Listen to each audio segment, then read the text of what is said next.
Historias Extraordinarias es una película enorme. Dura 274 minutos. Tiene 2 intervalos, 3 historias divididas en 18 episodios, al menos 4 géneros cinematográficos, decenas de personajes secundarios, decenas de locaciones a través de toda la provincia de Buenos Aires y hasta una, sorprendente, en Mozambique. Es así que Nuevo Cine Argentino tratará de estar a la altura dedicándole 2 programas. El de hoy se centra en el surgimiento y desarrollo del proyecto y la primera parte de la película. Bienvenidos a La Desmesura.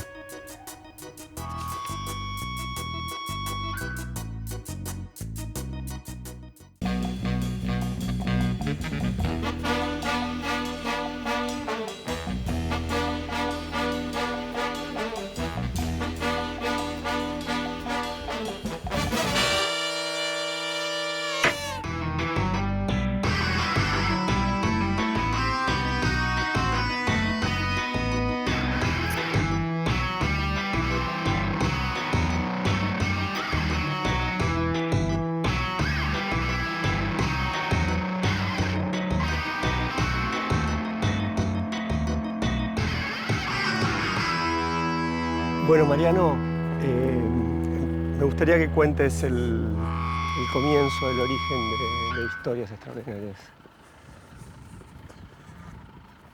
Yo había hecho antes una película que se llamaba Balnearios, era un documental, y tenía 2 características principales. Uno era el empleo de la voz en off, muy famosa voz en off. Y la segunda característica es que era una película plural. Y entonces la idea era construir con ese mismo procedimiento, con esos mismos 2 procedimientos, es decir, la multiplicidad dentro del mismo objeto y la voz en off, una especie de gran historia de ficción. Una especie de historia de ficción como si fuese una especie de gran novela del siglo XVII, casi a la manera del Quijote, que condensase una especie de conglomerado de ficciones que unas llevaban a la otra, porque yo había intuido en Balnearios que la voz en off permitía ese tipo de multiplicidad y ese tipo de juego. Entonces la idea era hacer como una especie de gran experimento narrativo cuyo motor fuese la generación permanente de argumentos y de historias. Ese fue el origen del proyecto. Bueno, es así. Un hombre, llamémoslo X, llega en medio de la noche a una ciudad cualquiera de la provincia. De X no sabemos prácticamente nada. Sabemos que viaja por trabajo. Sabemos que ese trabajo es burocrático y gris, un trabajo cualquiera. Es decir, no es periodista, no es detective, no es escritor, no es fotógrafo, no es científico, no es nada que pueda suscitar de antemano emoción o interés. Pensemos más bien en un técnico, en un inspector municipal o en un agrimensor, algo así. Todavía no importa demasiado. Lo único que por ahora importa es que ese trabajo lo obliga a estar en algún lugar de las afueras del pueblo a las 7 de la mañana del día siguiente, apenas unas horas después. ¿Ese guión estuvo listo? ¿Ese guión fue escrito en función de los lugares o locaciones que vos... Un poco sí. No, digamos, yo durante mucho tiempo, esos 4 años que te digo, hice un montón de viajes por todos lados, ¿verdad? Y entonces como que de alguna manera el espacio me iba diciendo las cosas que tenían que aparecer en el guión. Por ejemplo, un día me acuerdo que fui a... Porque hay otra cosa que hay que decir que es importante también, que tiene que ver con los edificios de Salamone, que es un arquitecto que aparece en la película, que es como una especie de leyenda de la provincia de Buenos Aires, que hizo como unos palacios ridículos. Es como un capítulo dentro de una de las historias. Sí, digamos. y ese fue muy inicial. Ese proyecto es, digamos, cuando yo descubrí a Salamone, yo sentí que el espíritu del filme estaba ahí. Es decir, la idea de una especie de terreno gris, como verán ustedes, que es la provincia de Buenos Aires, un terreno donde no parece ser el espacio de lo maravilloso, donde de repente irrumpe como una fantasmagoría lo maravilloso. Francisco Salamone nace en Catania, Sicilia, a fines del siglo XIX. Antes de cumplir los 10 años de edad, su familia ya se había establecido en la Argentina, en Córdoba. Ingresa en la universidad a los 18 años y a los 20 ya ha obtenido los títulos de arquitecto y de ingeniero constructor. El mismo año presenta un par de proyectos en exposiciones en Milán y Barcelona y obtiene medallas de oro en las 2. Desde la niñez, Salamone sabe que su destino es la construcción de edificios. En el breve tiempo que pasa en la universidad, comienza a intuir que es bueno. A los 24 años tiene plena conciencia de ser un genio Alguien para quien la propia capacidad de acción y de inventiva no tiene límites. Y entonces, cuando yo vi eso, cuando yo descubrí eso, me di cuenta de que había algo del espíritu, digamos, un poco entre cierta familiaridad del espacio y cierta irrupción de la ficción, que era eso lo que yo quería hacer. Y a partir de ese momento me dediqué como una especie de peregrino, que algo de eso aparece en la película después, a recorrer todos los edificios, a hacer toda la especie de peregrinaje de Salamone. Las obras se construyen en tiempo récord. En mayo se terminan la municipalidad de González Chávez, el matadero de Guaminí y el cementerio de Saliqueló. En junio, el matadero de Balcarce, la plaza y la escuela de Balcarce, la municipalidad de Rauch. En agosto, las torres municipales de Guaminí y Carué, los mataderos de Tres Lomas y Azul, las plazas de Azul y Coronel Pringles. En septiembre, la municipalidad de La Prida, el matadero de La Prida, las municipalidades de Tornquist, Pellegrini, Puan, Pirovano y Urdampilleta. En octubre, una de las obras maestras, la gran rueda que sirve de pórtico al cementerio de Saldungaray, sobre el arroyo Sauce Grande. En enero, la segunda obra maestra, la cruz gigante del cementerio de La Prida. Varios meses después, en noviembre, la obra máxima, el descomunal pórtico del cementerio municipal de Azul. La tradición recoge un diálogo entre Salamone y el intendente del pueblo el día de la inauguración. Parece algo malo, algo oscuro, habría dicho el intendente, horrorizado como todos los del pueblo. Parece construido por el diablo.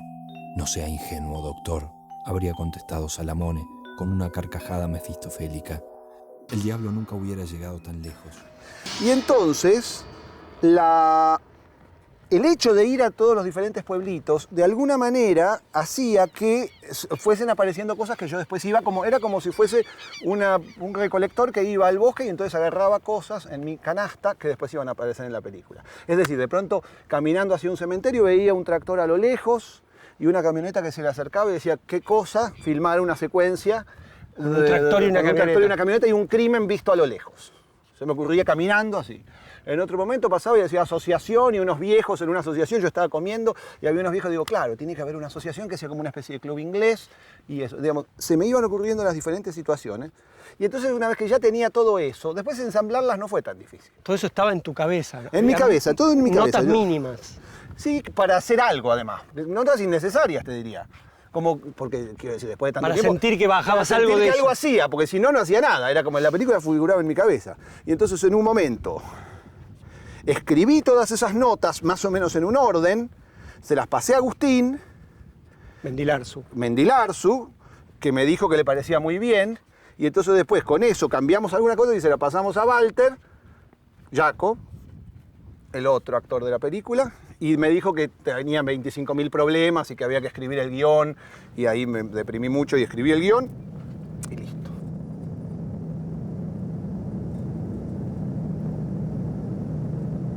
Segunda historia. El punto de partida, un hombre que llega a un pueblo para tomar el lugar de otro en un puesto de trabajo.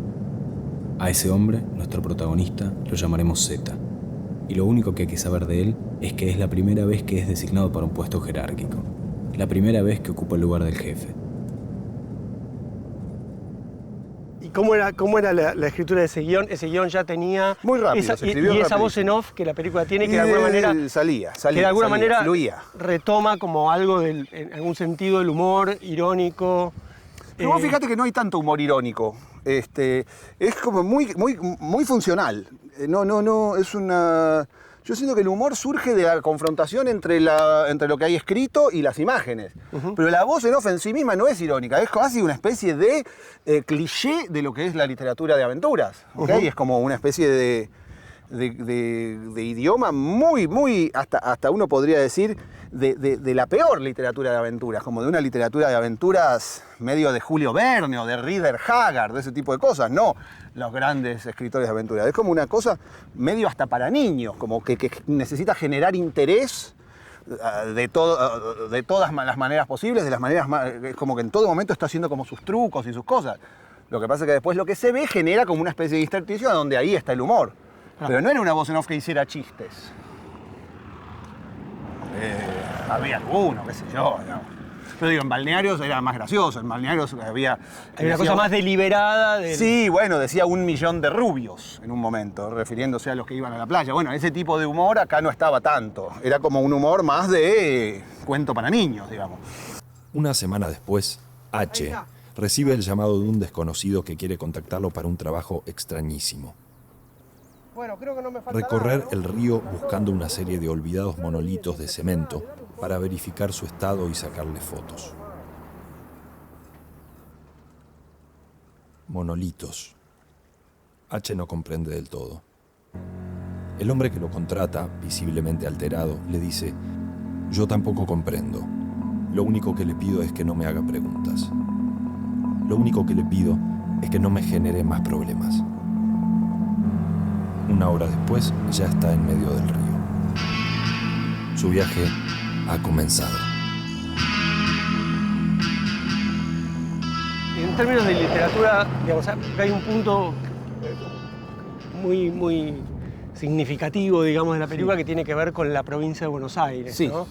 En la que ahora nos encontramos. Claro, que es un espacio que el llamado cine independiente o cierto nuevo cine argentino no transitó, más bien el nuevo cine argentino transitó mucho con urbano. Sí. Entonces la película es como que redescubre un poco la provincia de Buenos Aires. Bueno, eso es muy lindo que pase. Si eso pasa, ese era el objetivo de la película. Es decir, viste, Borges dice algo sobre Londres, ¿no? Dice que algunos escritores, básicamente Stevenson, Andrew Lang, Chesterton, construyeron una especie de Londres, que es el Londres en el que ahora nosotros pensamos, que era un Londres fantástico, un Londres en el cual podía pasar cualquier maravilla. Y en realidad para ellos era una operación totalmente extraña, porque era una ciudad en la cual ellos vivían, que era, en ese momento sería una ciudad fea, Londres, digamos, no era una ciudad maravillosa como París, y ellos construyen una especie de Londres con posibilidades infinitas, como si fuera Bagdad de las mil y una noches, ¿entendés? Eso dice Borges que es una construcción deliberada de un espacio para la ficción. Y la película, para mí, yo creo que tenía como una especie de objetivo de construir de la provincia de Buenos Aires un espacio para la ficción, incluso para la ficción fantástica. Es decir, que uno viniera a la provincia de Buenos Aires y sintiese que todo ese espacio en el cual nadie piensa estuviera cargado de esa posibilidad de ficción y de maravilla y de fantasía. Había un intento de construir la provincia de Buenos Aires casi como una especie de laberinto de ficciones donde todo podía pasar y a la vuelta de la esquina hasta podía haber leones, asesinatos. Digamos, yo lo intuía así y ese fue el objetivo, construir un espacio donde lo llano del paisaje contrastase con la posibilidad de las maravillas y de las intrigas y de las aventuras y de las hazañas.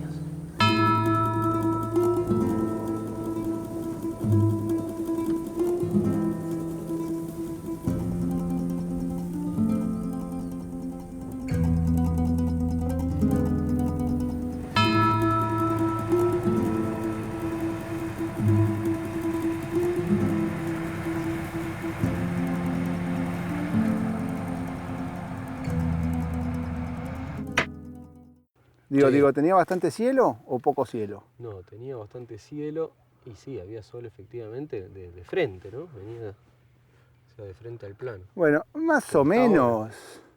La manera en la que pusiste las patas no es muy canónica. Bueno, yo diría que más o menos, tampoco la exactitud, Difícil, sí. pero más o menos así.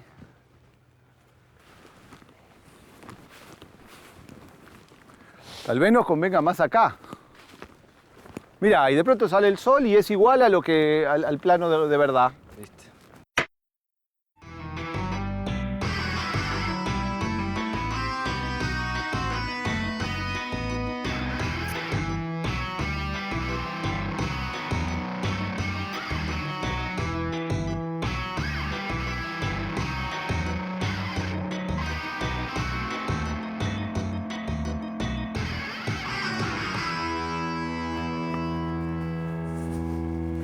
Bueno, aquí estamos. Sí. Bueno, reconstruimos cómo está hecha la escena del tractor. Sí. Agustín, Mariano. Agustín, Nosotros llegamos muy temprano, era de madrugada. Hicimos primero el plano de la caminata. No, eso fue otro día. otro día, el día Otro día. anterior hicimos el plano de la anterior caminata. hicimos el plano de la caminata y vinimos, nos levantamos muy temprano, estábamos parando todos en unos hoteles en Monte, unos lugares que nos habían prestado, porque había conseguido Laura. Y Sí. nos levantamos muy temprano. Al día anterior habíamos venido acá y habíamos hecho una especie de reconocimiento. Habíamos hecho un ensayo general. Un ensayo general. A la tarde. Con todo el Con el movimiento gordo de Ibarra, con el papá de Maurelli. El tractor, el gordo Ibarra, la camioneta, todo exactamente como tenía que ser, porque sabíamos que teníamos una franja de luz muy escasa y tenía que salir todo perfecto. ¿Cuánto tiempo tenían para hacer el plano? Bueno, finalmente terminamos usando toda la mañana. Terminamos usando toda la mañana, pero claro, teníamos ganas, como siempre, aspirábamos a usar la luz más linda, la luz primera, aparte porque yo me acuerdo que estaba un poco contrariado porque habíamos encontrado un fondo que nos encantaba, pero la luz le daba de frente. Si vos ves ahora el día está muy nublado, pero el sol sale de allá y está toda la mañana ahí bien perpendicular, así de frente. Pero bueno, después el plano era tan lindo y tan general y todo que no importó demasiado. Y la gran diferencia es que el plano tenía unos rollos Claro, repartidos por todos lados, que se ven incluso en el afiche de la película, como una serie de rollos. Y tuvimos la entonces, posibilidad de ubicar algunos como así como tipo dirección de arte, ¿no? Le pedimos al eso no me hombre acordaba. Sí, a alguno le pedimos que el tipo viene en un momento, viste, nosotros siempre como muy humildes, qué sé yo, el tipo viene y dice, no, pero lo corremos, no hay ningún problema, no sé qué. esa es la gran diferencia con este momento, los rollos, que antes acá había rollos y ahora no hay. Al principio no pasa nada. En un momento parece como si el del tractor esperara algo con alguna inquietud. En un momento frena el tractor y parece esconder algo debajo de uno de los fardos, algo imposible de precisar. Después de esto parece estar inquieto. Va hacia el tractor y hace algo que todavía no podemos ver.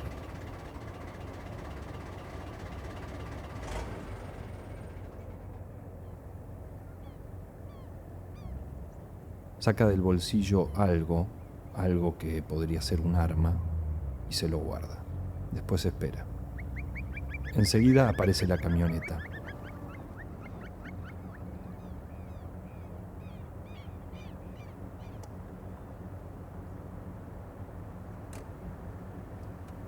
De la camioneta bajan dos. El primero lo saluda como si se conocieran, con cierto afecto, pero no con demasiada confianza.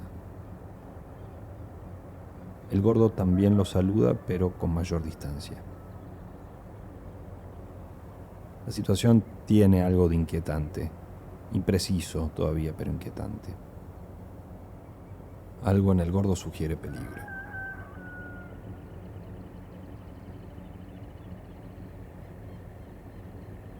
Lo que ahora va a pasar es lo siguiente. En un momento la situación se va a volver un poco más violenta. Ahí el gordo va a ir hacia la camioneta, va a sacar un arma y va a bajarlo al otro de un tiro.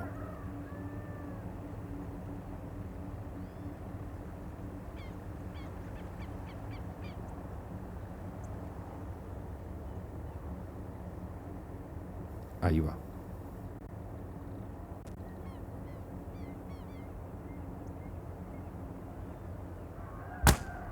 ¿Y por qué se les había ocurrido un plano secuencia de la escena? No era un plano secuencia. Era una idea diferente. Era un asesinato visto desde lejos. Bien.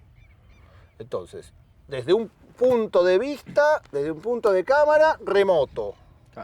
Entonces eso era la idea, ¿no? Naturalmente tenía que ser de corrido, porque no puede haber cortes en una situación, era como si alguien lo estuviera viendo. Y después hay una trampa, que alguien notó, que es que vos todo el tiempo lo estás mirando desde el punto de vista del personaje que hago yo, pero de pronto del punto de vista del personaje, el personaje que hago yo entra. O sea que... Entonces el personaje que hago yo, que es el que vos estás mirando, de pronto en un momento se fue, la cámara siguió en ese punto y en un momento el personaje entra, no se sabe por dónde. Y en la toma que quedó pasó algo tremendo, que es que la escopeta tenía, o sea, el actor, la escopeta tenía un solo lugar para un solo perdigón. Entonces el actor, Bordoni, tenía que digamos, el gordo disparaba, entonces la escopeta quedaba vacía. Entonces lo que tenía que hacer Bordoni era, mientras lo retaba al otro, subrepticiamente poner el perdigón para que estuviera lista para que yo disparara. Pero con tanta mala suerte que en el momento en que lo hace, esto me va a hacer quedar a mí como un héroe, en el momento en que tira la escopeta retándolo al gordo, la escopeta se le dispara. Cae y dispara. Cae y dispara. Lo vimos todos y dijimos... Y dijo, esto no va a salir era mal. Terrible, porque volver a hacer el plano era tremendo, era larguísimo.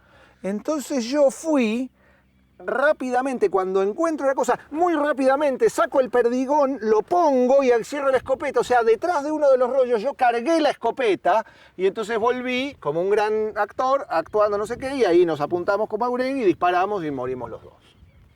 Y entonces, no, muere él, yo no muero. El más flaco parece sorprendido por lo que hizo el otro. Le recrimina, se pelean.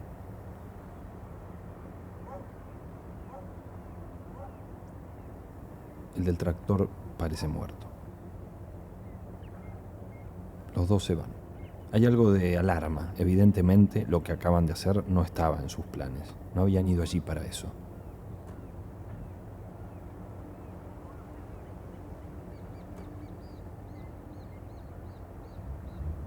Se van.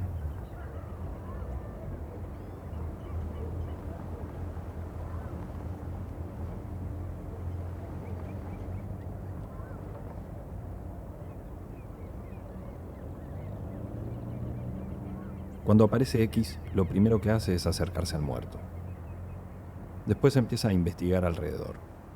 Primero agarra la escopeta, pero después se concentra en eso que el muerto ha escondido debajo de uno de los fardos y que los otros no han visto.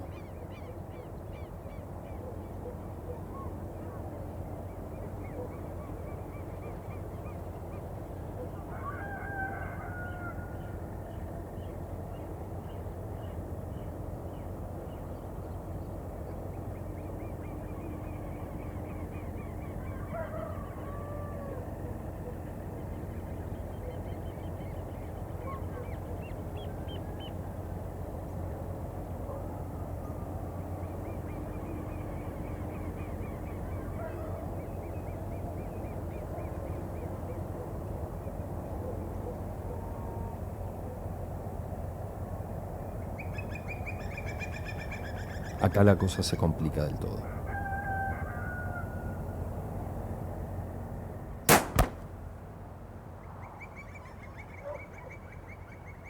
X, sin entender muy bien por qué, agarra el maletín del muerto y desaparece del lugar.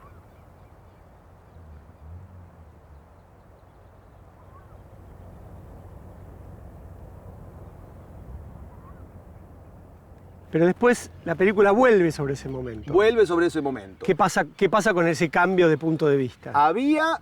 ¿Cuántas versiones había? Estaba la versión grande. Claro, la versión grande, después había una en tele La versión que iba grande es la versión de siguiendo. plano general. decís. claro, había una que esta que estamos que reproduciendo íbamos ahora. paneando, que era desde el mismo punto de cámara que nosotros Con el poníamos super tele. lo que el lente que llamamos el super tele, que era un lente de foto adaptado con un adaptador rarísimo que tenían esas cámaras Canon XL de la serie XL, que tenían un adaptador para que usaras tus lentes de fotografía. Entonces habíamos puesto desde el mismo punto de cámara un lente muy tele que permitía un plano más o menos entero de cada uno de los personajes, y entonces yo iba siguiendo era simplemente un paneo lateral, así tiqui, tiqui, tiqui, tiqui.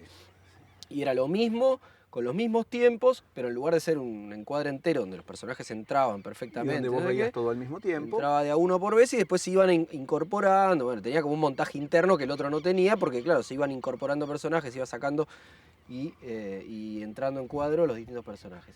Y luego hubo una última versión que era con cámara en mano, allá, con cámara en mano. Más de una versión. o Había cabezal, varias sí, cosas. que íbamos siguiendo a cada uno de los personajes en tele.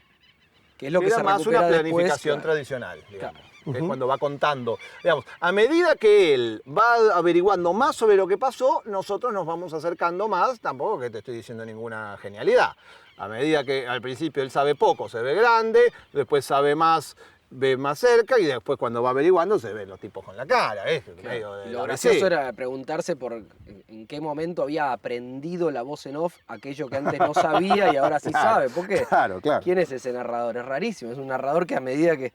O sea, que le pasa el mismo tiempo que le pasa al espectador. Es como si fuera haciendo la película mientras el espectador la va viendo. Y eso es una falacia, es una cosa rara, ¿no? Es una tiene engañifa, es todo una engañifa, es un tipo que finge que no sabe, Claro. pero en el fondo sabe. Ese es el narrador de la película.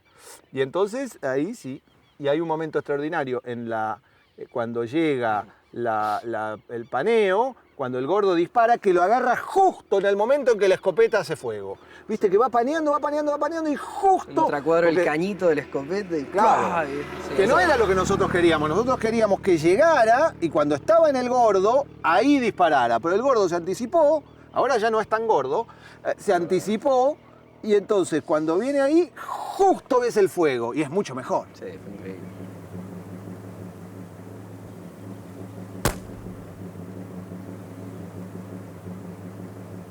Lo que es claro es que no habían ido ahí para matarlo. Es más, haberlo matado les había arruinado los planes. Tampoco esperaban que el maletín estuviese ahí. Ni siquiera lo habían buscado. Ni siquiera habían mirado alrededor. De lo que no hay dudas es que habían obrado con torpeza. No sabían lo que hacían. No habían hecho otra cosa que cometer errores. Si X no hubiera aparecido, si ellos no hubiesen oído los disparos, si no hubiesen comprendido de pronto que alguien más estaba metido en el asunto, probablemente hubieran desaparecido. Y nunca más hubiésemos oído hablar de ellos. Lo que pasó, y esto es muy importante, esto yo siento que voy a decir la clave de la película, que es que yo me di cuenta cuando vi que el diálogo de ellos era muy largo y que se iban a aburrir a los 3 minutos. Porque si él me iba describiendo, y si en algún momento el gordo y el otro hablaban y no sé qué, decía, plomo. Y ahí yo me dio miedo, y ahí me acuerdo una vez, me desperté con la solución, que es que anticipe, dije, lo que va a pasar es esto, no sé qué, y que cuando el gordo va, diga, ahí va. Y yo estoy convencido de que ahí es cuando la película convence al espectador y el espectador se entrega. Cuando la película genera esa especie de complicidad con el espectador. Entonces vos le decís, lo que va a pasar es esto, y entonces es una operación muy simple, pero carga de suspenso todo un momento que si no para el espectador sería de aburrimiento. Como vos decís, este gordo le va a pegar un tiro, vos los ves hablando, pero sabés que le va a pegar un tiro, entonces estás esperando el tiro y entonces lo que era aburrimiento se vuelve tensión. Entonces está el ahí va y ya el espectador está entregado de pies y manos y se salvó una película de 4 horas que si no estaba eso iba a ser un desastre, pero te lo aseguro. Si no estaba ese ahí va... No se puede comprobar, Mariano. Pero sí, la película no sirve más, porque el espectador ya se aburrió en el minuto 2. Y gracias al ahí va, el espectador se divirtió y está dispuesto a ver 4 horas de aventuras.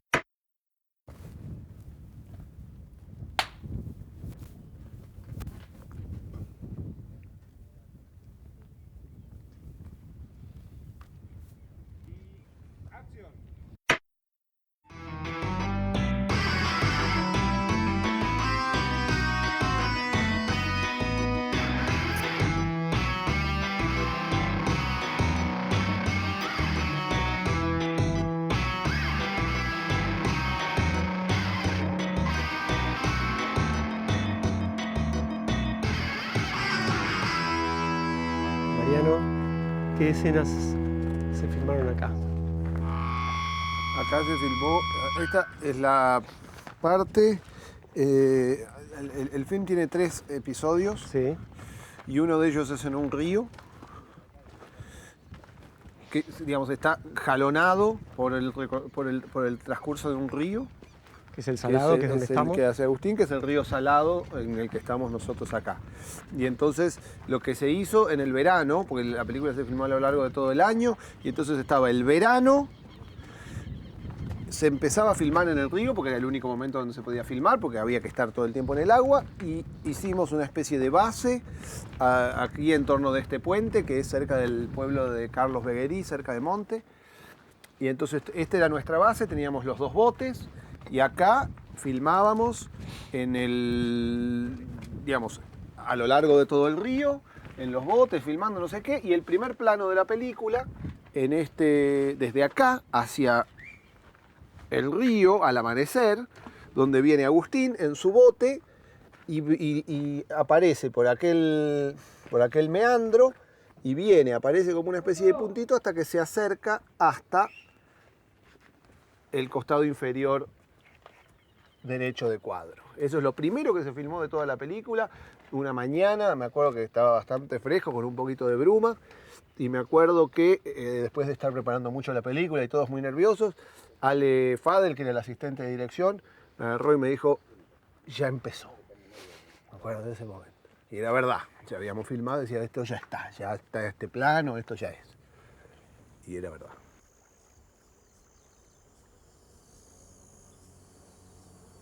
Bueno, tercera y última historia. Para esta historia, el escenario que debemos imaginar es un río. Un río que nunca se menciona, pero que es el río Salado, que atraviesa la provincia de un lado a otro. Un clásico río de llanura, amplio, manso y tranquilo.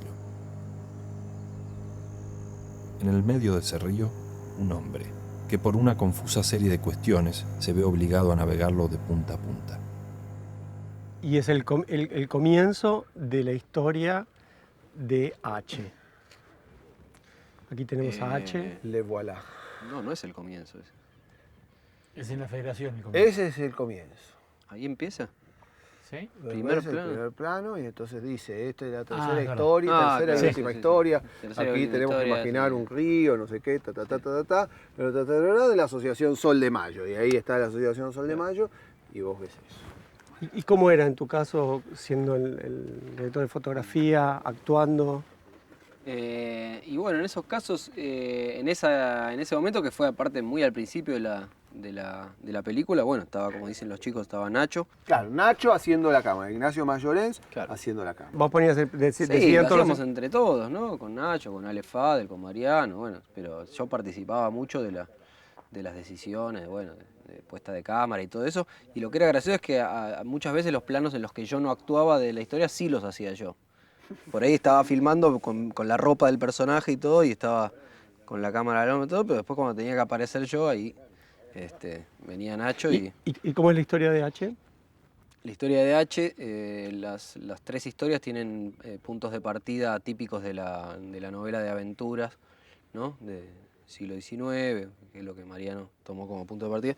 Y el punto de partida de la mía es un grupo de gente en una especie de club, o de lugar de encuentro de señores de cierta edad que hacen una apuesta, una especie de desafío que podemos llamar con algún tipo de costado científico, digamos. Alguien le apuesta a otro que no puede probar que un río es navegable y qué sé yo qué, y entonces a partir de ahí cada uno de los dos participantes de la apuesta supuestamente comienza su proceso para demostrar que su punto es el correcto. En algún momento alguien, tal vez Bañasco, pero tal vez no, comienza a fogonear la idea de la apuesta. Para yo cuando apuesto en serio.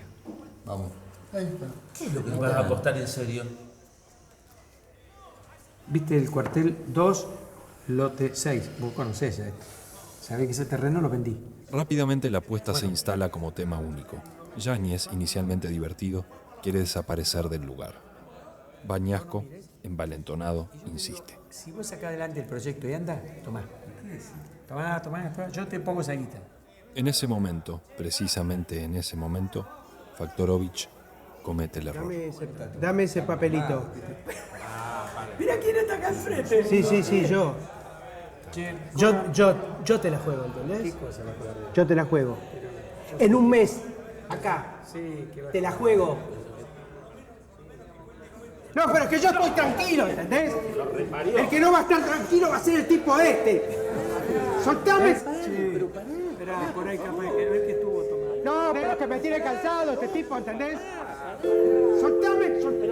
¡Soltame!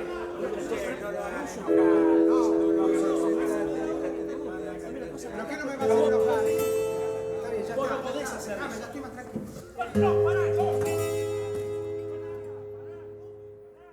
Entonces al personaje mío supuestamente lo contrató uno de los tipos que hicieron la apuesta, a quien se lo ve, dándole indicaciones en el momento de salir y todo, que el actor es Edu Diácono, para que vaya y fotografíe y tome una serie de datos y qué sé yo qué, que demostrarían que lo que él dice es verdad, que se puede navegar. Buscando el unos río, monolitos. Buscando unos Buscar monolitos. La idea concreta son los monolitos. Claro. Y va a haber toda una historia con los monolitos, con la búsqueda de los monolitos y Exacto. ¿qué va a pasar con esos monolitos? Nos van a volar por el... Claro, no, va a pasar algo antes, que es que yo tengo indicaciones muy precisas de dónde está cada uno de los monolitos y cada vez que llego el monolito no está. Ha Y sido yo- dinamitado. Claro, yo constato, le digo, pero supuestamente tiene que estar acá, no sé qué, y de momento el personaje se acerca un poquito más al lugar donde... Claro, en esa época el concepto de GPS no era muy habitual, ¿no? Porque si no tendría la indicación de GPS. Entonces tiene indicaciones Pero si medio no era del literarias. siglo XIX está justificado. Claro, tiene indicaciones medio literarias. Dice, bueno, pasando un monte, o donde se alinea el monte con el puente, no sé qué, ahí tienes, ¿no? Ese tipo de cosas. Y el tipo va yendo y nunca hay nada. Y de pronto empieza a notar que hay señales de algún paso reciente, ¿sí? De alguien que estuvo ahí recientemente. Y en un momento dado ve señales de que hay el monolito estaba y ha sido destruido, y ve como cosas como humo, así como un tizne, y después directamente se encuentra con el chabón ahí en el momento en el que dinamita, oye unas explosiones, ve humo, no sé qué, y ya se encuentra con este César, este alemán, que está dinamitando los monolitos. A Ve- él le habían pagado para que dinamitara Claro. los monolitos.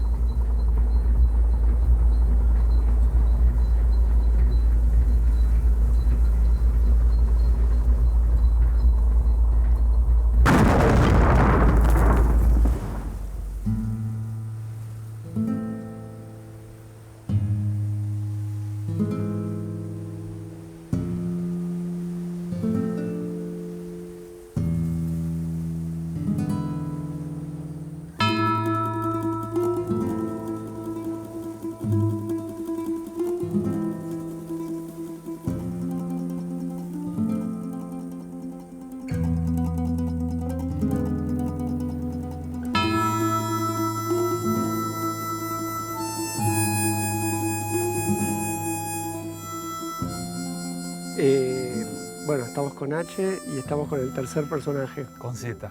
con Z. Walter, ¿por qué crees que los personajes no tienen nombre Bueno, eso hablamos mucho de eso al comienzo del proyecto y me parece que es justamente me parece que tiene que ver con esta idea de que el gran protagonista de esta película es esa voz en off que narra, y para que esta narración incesante, digamos, pueda de algún modo encontrar su lugar, hay algo de los personajes, digamos, que se tenía que vaciar. Y para eso me parece que llamarlos con las letras servía para eso, justamente. Y al mismo tiempo es muy raro, ¿no? Porque están por un lado muy vaciados, pues son H, Z, y al mismo tiempo somos nosotros, que somos amigos de toda la vida. A mí se me suele pensar como el actor de la película, porque no soy el que dirige o el que hace la fotografía. Pero la verdad es que yo no estoy en esta película justamente porque soy actor y hice un casting. Estoy acá en esta película porque soy amigo de Mariano de toda la vida, del colegio. Así que es raro eso. Vos querés decir que estás por acomodo. Sí, amiguismo.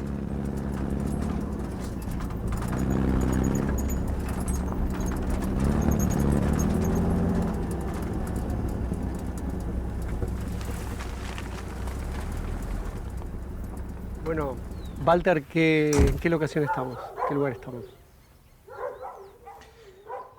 Estamos en... no sé cómo se llama. ¿Cómo se llama? La película, Sí. Almacén Tres Esquinas. Tres En la esquinas. película se llama Almacén Tres Esquinas. Sí, estamos en el almacén Lo Tres cual es Esquinas. bastante lógico, dado que Hay tres esquinas. efectivamente hay Bueno, hay dos esquinas. Dos esquinas. Dos esquinas, sí. Pero es, Bueno, podés es considerar aquello una esquina también. una esquina.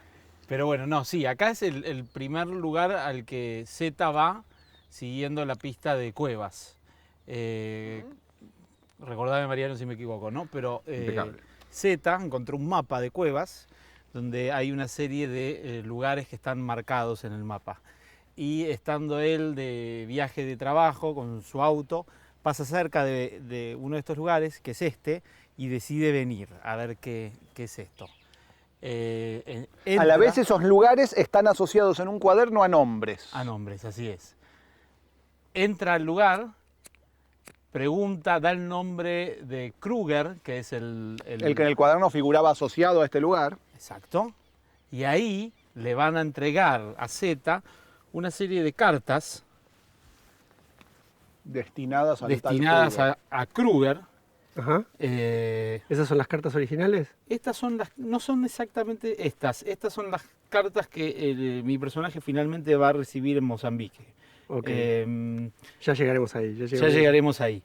Pero bueno, digamos que este es el momento en que Zeta empieza de algún modo a investigar, a dilucidar, digamos, el gran mundo de Cuevas, de esta planificación que Cuevas ha hecho, que está llena de acertijos y de laberintos. De todas las cartas, hay una sola que llama la atención de Zeta. La carta está en inglés y viene de algún país africano. En ella, según alcanza a entender Zeta, el funcionario de un banco le informa a Kruger sobre algunos movimientos de rutina en una cuenta bancaria inscripta a su nombre. En un momento de la carta, el funcionario detalla el saldo de la cuenta: 1.200.000 libras.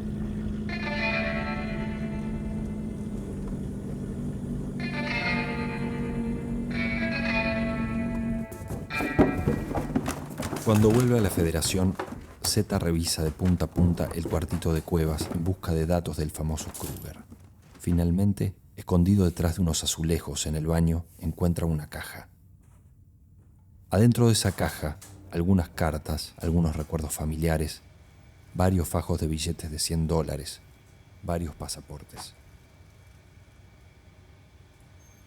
Uno de los pasaportes es paraguayo. Cristian Alberto Kruger. Cristian Alberto Kruger. Kruger es Cuevas. Es un hombre que llega a su puesto de trabajo y empieza a vivir en una habitación en la que vivió un hombre que ha desaparecido, que era un hombre muy solitario y que empieza a convertirse como en una gran incógnita. Entonces, a partir de una serie de elementos que él empieza como a descubrir y a investigar en esta habitación en la que está, de algún modo empieza a ir tras los pasos de está muerto Cuevas, ¿no? Cuando comienza la acción, sí. Así que es un poco es una investigación que él hace de modo secreto, sin compartirla con nadie. Y se topa con algo grande, que es toda una trama de tráfico de animales salvajes, donde hay mucho dinero en juego y bueno, y es un poco eso. Los animales salvajes llegan a su límite, ¿no? Llegan a su límite. Es un poco esta idea de empezar a vivir una vida que no es la tuya, sino que es una vida que diseñó alguien que estuvo antes que vos. Así que en ese sentido... El tema de la usurpación casi de identidad en un punto. Hay algo de eso, digamos, de ir por los caminos que alguien trazó y de algún modo empezar a tener una relación, digamos, con esta persona ausente, digamos, incluso de complicidad. Es como si Zeta empezara a entender algo de las lógicas de Cuevas y justamente de entender el laberinto de Cuevas es entender a Cuevas, y es un poco algo así como la misión que encuentra este personaje, digamos, es aquello que lo moviliza, ¿no? Cumplí 60 años. Cuando desperté, con alguna sorpresa, sentí algo que no había sentido nunca antes. Sentí que nada malo podía pasarme. No sé si podrás entenderme, pero sentí que había ganado el juego. Que había dispuesto mis cartas con tanta habilidad que estaba completamente a salvo de cualquier peligro o de cualquier problema. Había ganado el juego, ¿entiendes? Esa misma noche lloré hasta quedarme dormido. Desde esa noche no hago otra cosa que pensar. No quiero que mi vida sea esta, Derek. Será muy tarde para empezar otra. Recuerdo una historia que alguien me contó alguna vez. Un hombre nace heredero de una enorme fortuna. Es bello, es seductor. Es bueno para los deportes. Se dedica a vivir al límite. Se casa varias veces con mujeres hermosas, pero una y otra vez las engaña. Sus matrimonios se destruyen uno tras otro. Malgasta su fortuna, contrae deudas, se ve envuelto en estafas. Se entrega a la bebida y al juego. Un día se descubre a sí mismo solo y desdichado y resuelve matarse. Cuando está por saltar al vacío, Dios le habla. ¿Qué pasa contigo? Eres un desperdicio. Te he dado todo y todo lo has malgastado. Es una vergüenza.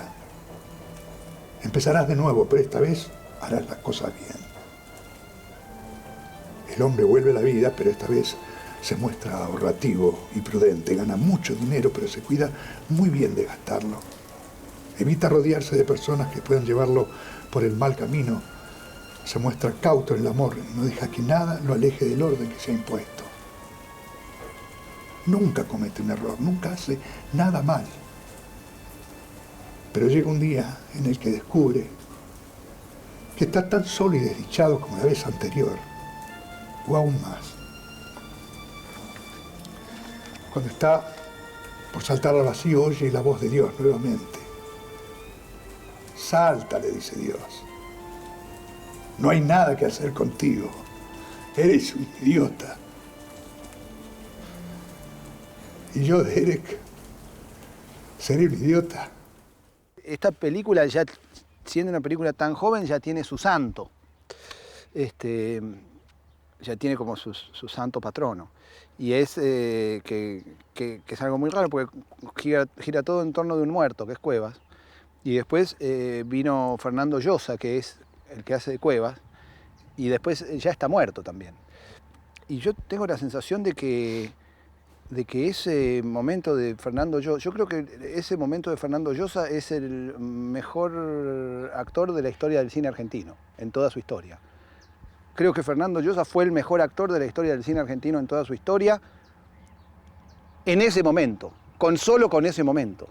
Y a mí me conmueve mucho, ¿viste? Haber podido terminar la película con esa especie de canto del cisne de alguien que creo que fue el actor más grande que hubo nunca, o al menos es el que más me gusta.